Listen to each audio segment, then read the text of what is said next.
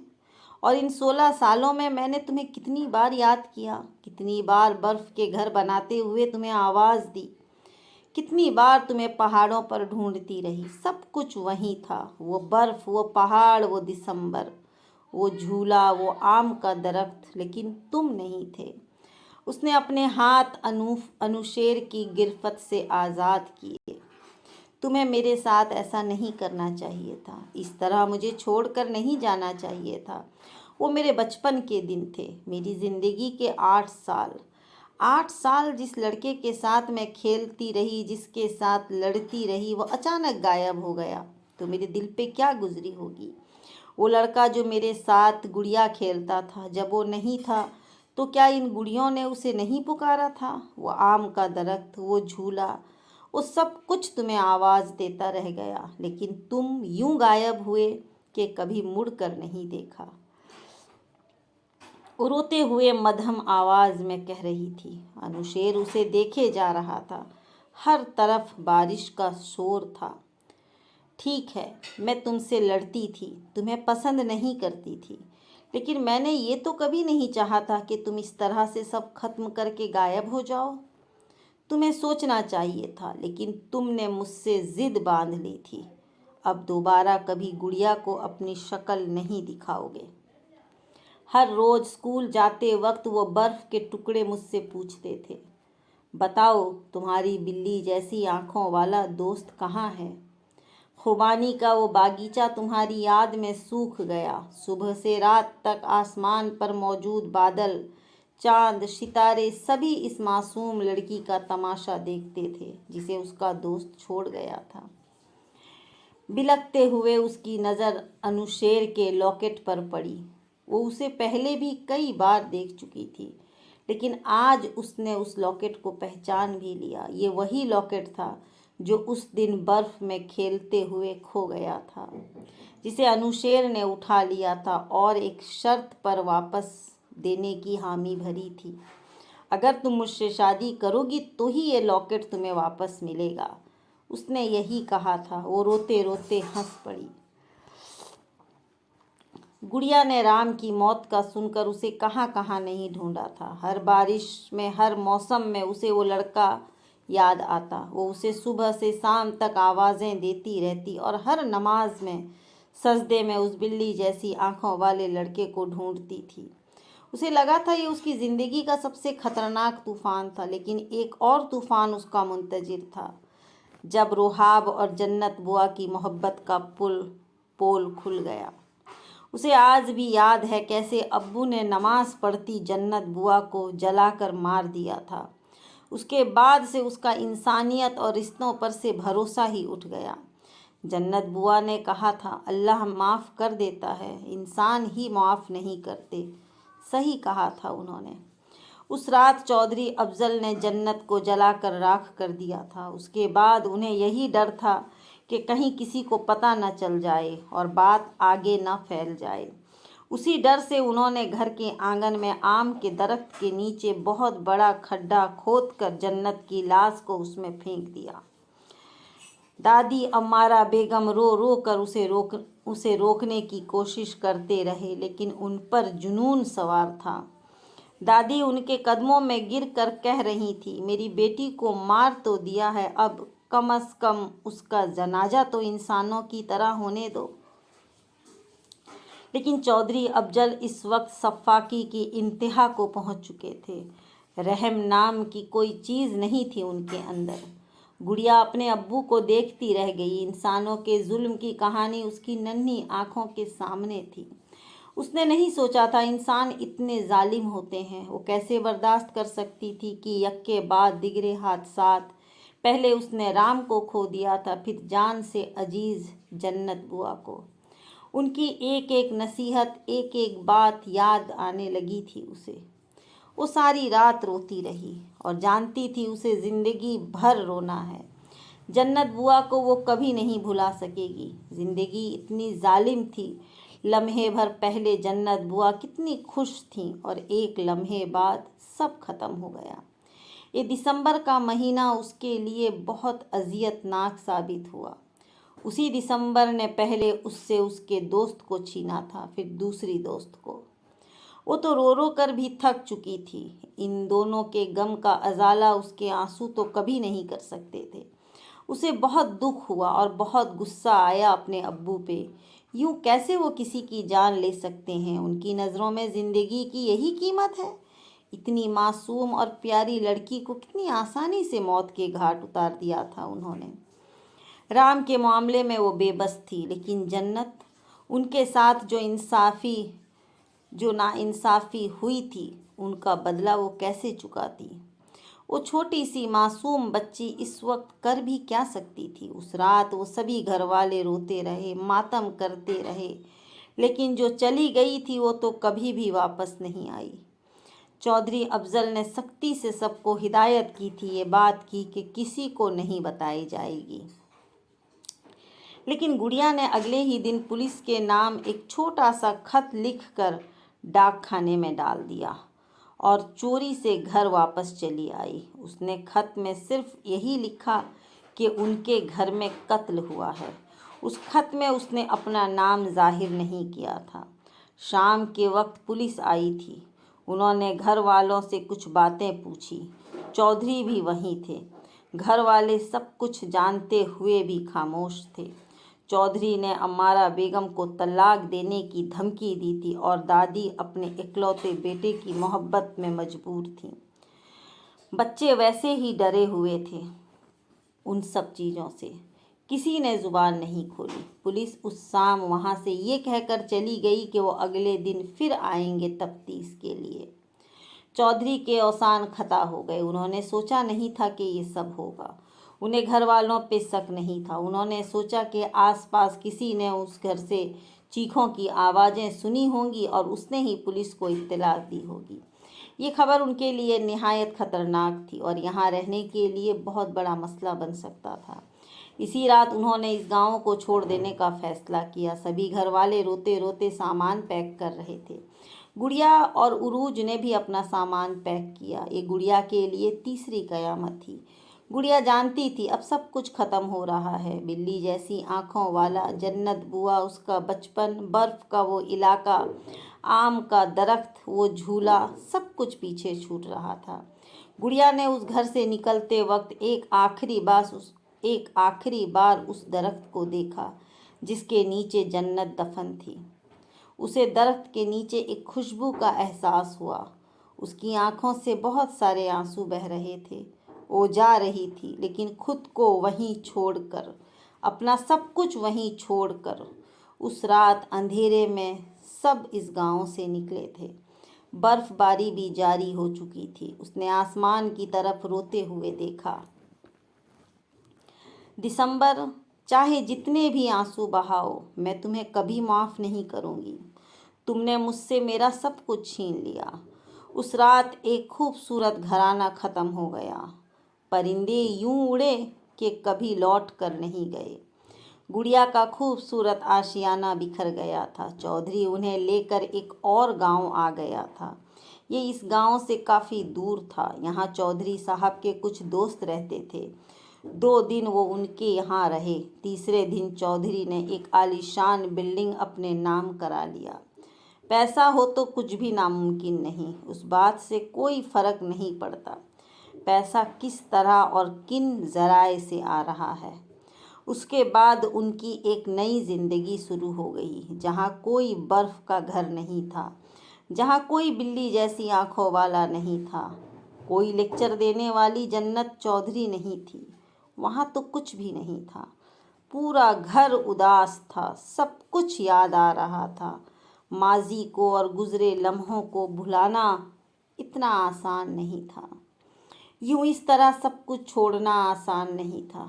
دادی سارا دن روتی رہتی تھی۔ کبھی انہیں رام یاد آ جاتا تو کبھی اپنی بیٹی جنت۔ وہ کچھ نہیں بھول پا رہی تھی۔ اپنی بیٹی سے شاید انہیں اتنی محبت تھی کہ ان کے جانے کے 4 مہینے بعد وہ بھی سب کچھ چھوڑ کر رخصت ہو گئی۔